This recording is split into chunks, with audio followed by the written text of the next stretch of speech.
Hey, welcome back, guys. We're just going to talk about tube angulation. There's certain images and projections that we need to angle our tube, and it's a little bit different with this type of system versus a traditional system. So anytime that I angle this tube, my IR follows the angle of the tube, right? Okay. So say we are doing a C-spine, okay? So we're doing an AP C-spine, and that does require an angle, okay? Actually 10 to 15 degrees cephalic angle, which is an angle that heads up toward the head, okay? Say we have our patient there, and we need to angle our tube up, okay? So we're gonna angle our tube so it faces up, right? The other way. Okay, and we're gonna watch our little dilly-mabobber here. Okay, so we went from 90 to 75, which is 15 degrees. Okay, so we know that this is angled 15 degrees. Now is what we need to do to complete that angle. If we leave this here, we don't have an angle, right? It's just, we don't have one. So we need to move this the opposite direction 15 degrees, okay?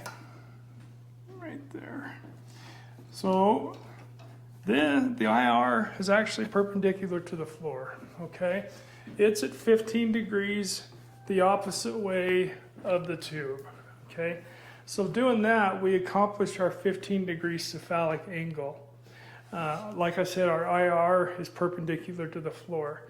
I'm not sure how else to explain that to make that make sense, but just remember your tube is going to be angulated differently than your IR. Okay, your IR is going to remain parallel or perpendicular to the floor, depending on whether you're doing a table shot or an upright shot. Okay, so you're angled independently from this. I hope that makes sense, guys. Okay, so like I say, there's various x-rays that you do need to use angle. To go back, you're just going to go back to 90 without breaking that machine back there. And this will go back to 0, okay? So our machine, or our tube, is at 90 degrees, and our IR is at 0 degrees. So they're set up perfectly, okay? Sorry, there's a machine that's getting caught back there. Okay, I hope that makes sense to everybody. But tube angulation, like I say, just go into your room at work that does have this type of machine and play around a little bit with it. Angles, practice your IR angles. You know, put it in an upright position and pretend that you're doing a 10 degree cephalic angle. Move this 10 degrees, and you're going to move that the opposite way 10 degrees. Okay, so that's always going to be perpendicular in an upright position, and this will be angled. Fortunately, primarily, most of our x-rays are done with it just like this. Okay, this is parallel with this. Okay, both at the very same angle. But sometimes angle shots are a little bit different with this type of machine. It's just something you got to practice. Like we pause it.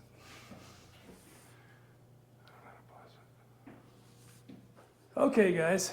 Say we need to use an angle for a position that we're actually using the table. Say an AP foot. We're actually going to angulate our tube 10 degrees to match that foot, the angle of the forefoot, right? So what we're going to do is we're going to loosen the IR, okay, just make sure that's loose, and then we're going to angle our tube. Let's go 10 degrees this way, okay? Okay, we're right at 10 degrees right there. And we're just going to make sure that IR is 10 degrees the opposite way, okay? Or, better said, it's parallel with the table, okay? So our tube is actually angled 10 degrees but our IR is parallel with the table, okay? That allows us to accomplish a 10-degree angle, okay? So that's how your angles work when you're using the table. First, you loosen this, because if you try and angle that, it's going to lift your table off the ground and your patient's going to get scared and lawsuit and all that stuff, okay? So just make sure you loosen this up. So when you angle your tube, that's gonna stay where it needs to stay, okay? And okay, we'll move that back to straight up and down, 0 degrees, if you will. And then our IR will go back to 0 degrees. Okay, just make sure that's tightened up good, so you keep your relationship with your tube and IR sound. So anyway, that's how you do your angles when you're using the table. Like I said, you guys can reach out to me anytime if you have any questions. If you're in your x-ray room goofing around with things, seeing how things work, please give me a call if you have any questions, and we'll run through it. Or you can go back and watch this video on how to angle your tube correctly, okay? Those of you that have a traditional room, i.e. Afton and Boise, you're able to angle your tube independently from the image receptor, which is kind of nice with certain x-rays that we do. But primarily, most of us will be using the Paxis 100, and you're going to have to figure out how to use your tube angle alongside of your IR. Just remember, if you angle one, you've got to angle the other one, okay? This either has to be parallel or perpendicular to the floor if your tube's angled. Hope that makes sense. It makes sense in my head, which is scary sometimes, but I'm sure you guys are all really smart and will figure that out. Yeah, but don't hesitate going in and you know, moving the machine around, figuring out what the buttons do.